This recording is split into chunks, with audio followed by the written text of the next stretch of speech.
तो जिन लोगों के हाथ में हृदय रेखा पर त्रिशूल बना हो, ऐसे लोगों को किस भगवान की उपासना करनी चाहिए, आइए ये भी जानते हैं। पंडित जी, जैसा कि मैंने अपने दर्शकों को भी कहा कि अपने हाथों की रेखा, आप जिक्र कर रहे थे, मैं भी अपने हाथ को देख रही थी और मुझे लगता है ये बहुत आसान तरीका भी आप बता रहे हैं, तो इसके जो आप उपाय भी बता रहे हैं वो भी इम्पैक्टफुल उतना ही होगा।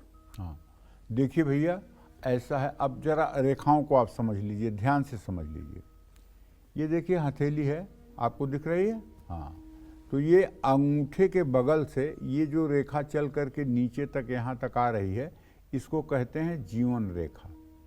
और ये जो बीचों बीच रेखा जा रही है, इसको कहते हैं मस्तिष्क रेखा। और ये जो रेखा सबसे ऊपर है और ऐसे घूमते हुए ऐसे जा रही है, इसका नाम है हृदय रेखा। ठीक है, बहुत लोगों के हाथ में आप देखेंगे कि हृदय रेखा जहाँ जाके ख़त्म होती है, वहाँ एक त्रिशूल का चिन्ह बन जाता है। ये रेखा जो है त्रिशूल के आकार की बन जाती है। ठीक है, तो ये इसका नाम क्या है? हृदय रेखा। इसको एक नाम से और जानते हैं, स्वास्थ्य रेखा के नाम से भी जानते हैं। तो जिन लोगों के हाथों में त्रिशूल बना है, ऐसे लोगों को भगवान शिव की उपासना से बहुत लाभ मिलता है।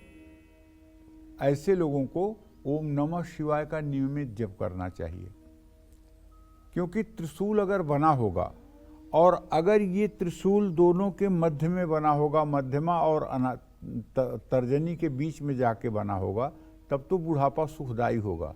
लेकिन अगर शनि के नीचे ही ये बना होगा, तब तो ये है कि आपके स्वास्थ्य संबंधी समस्याएं बहुत ज़्यादा आपको प्रभावित करेंगी। सेहत से रिलेटेड समस्याएं बहुत होंगी। ऐसे लोगों को ही मानसिक बीमारी होती है और ऐसे लोगों को ही सिजोफ्रेनिया जैसी बीमारी होती है। ऐसे लोग भ्रम की बीमारियों के शिकार होते हैं। ऐसे लोग छूत की बीमारी के शिकार होते हैं।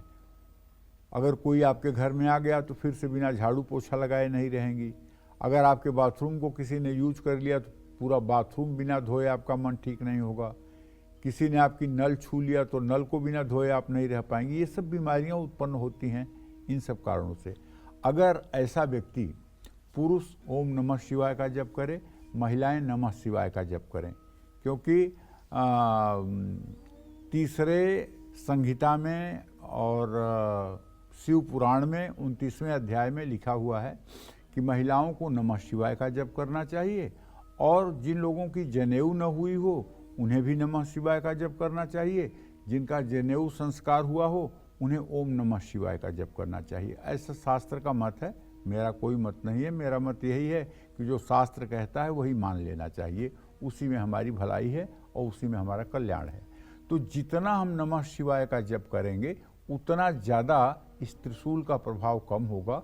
और धीरे धीरे आप देखेंगे कि अगर आप नमः शिवाय का जप अनवरत करेंगे तो साल डेढ़ साल के अंदर ये त्रिशूल प्रभावहीन होकर के समाप्त भी हो जाता है, क्योंकि हाथ में छोटी छोटी रेखाएं बनती भी हैं और बिगड़ती भी हैं। अगर आप अपने हाथ को नित्य मूल्यांकन के आधार पर देखें और या अपने हाथ का आप छापा लगा करके कागज़ में रख लें और फिर 6 महीने बाद कागज़ पे छापा लगा के देख लें और दोनों हाथों का सूक्ष्म विश्लेषण करें, तो आपको बहुत से रेखाओं में अंतर नज़र आएगा।